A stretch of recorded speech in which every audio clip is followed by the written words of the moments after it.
everyone, it's Shari Carroll for SimonsStamp.com, and I have color coordinates for you, and I'm titling this one In the Stars.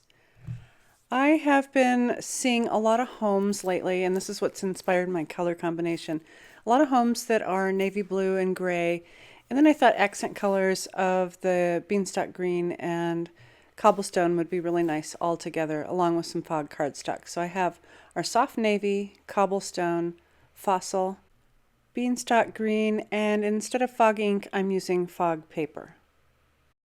To start this all off, I've cut a panel of my fog cardstock, and that's 4 inches by 5.5, and I've used a mosaic star, and I've just die cut that out of the panel. I'll be stamping a greeting onto this, and it says, "After all, it's in the stars," and I'll be white embossing. So I'm going to start off by adding some of my anti-static bag just in the area where I'll be doing my stamping. And then I can ink up my stamp with some of the Simons Stamp Clear embossing ink, and I'll just tap this right over the stamp. This greeting is from the Among the Stars stamp set, and it has a lot of celestial images with it. So using my MISTI, I'm going to go ahead and close that door and press that stamp down. And I like to run my finger over it, and then I can release that, and now I can add my white embossing powder. I keep mine in a container, and I just use a little spoon to spoon that onto the paper, and I'll give that a quick inspection to make sure I have everything covered, and if not, I can just go ahead and spoon on a little bit more and then tap off the excess.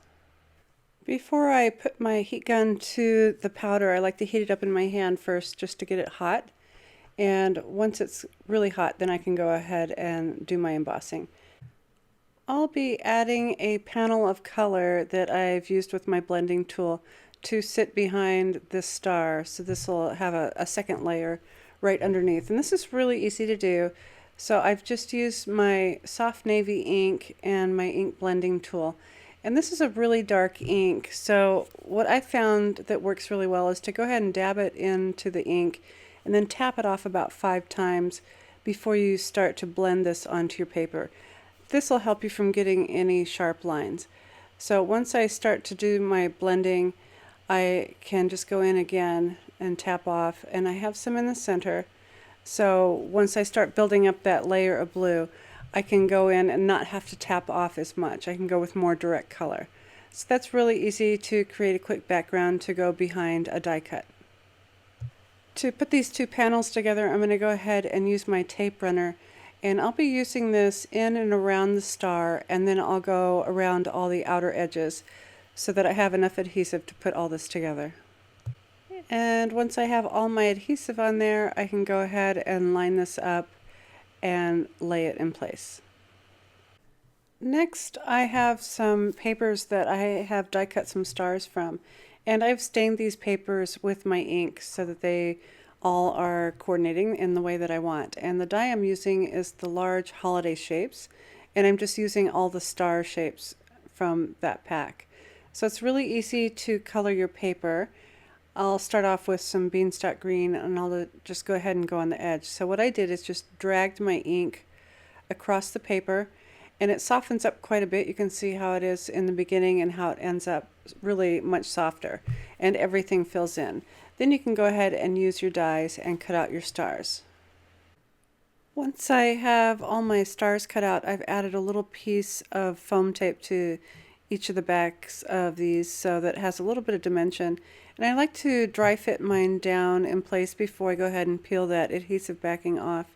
And then I can just go ahead and press that right down into place. I'll be using something that is really cool and really neat, and this is the Tim Holtz craft thread. And this is a lot thicker than even a quilting thread, so it's really perfect to add a little bit of twine. I'll be using the peeled paint color, and I've just cut a length that will go around my panel here about 2 times. And once I get to the end, I'll just secure this with a square knot without doing a bow. I think this is more of a masculine card, so I'm keeping it pretty simple. So I'll just have those threads go off to the side, sitting just above my message. And to finish up my card, I'll be using the Glacier White enamel accents from Ranger. And these are really fun to use because you can choose what size of enamel dot that you want to create. So they're super easy to use. You can do little tiny dots by just squeezing out a little bit and just letting it sit right onto that paper. And once you're done adding those, if you happen to have any peaks on that enamel accents, go ahead and just use your finger to tap onto the back and everything will smooth out. So here's a look at my finished card. This is perfect for masculine cards, even a housewarming, or just an everyday or birthday card. And using those enamel dots really gives it a lot of dimension. I hope I've given you some inspiration for color coordinates and this set of colors. And as always, thanks so much for watching.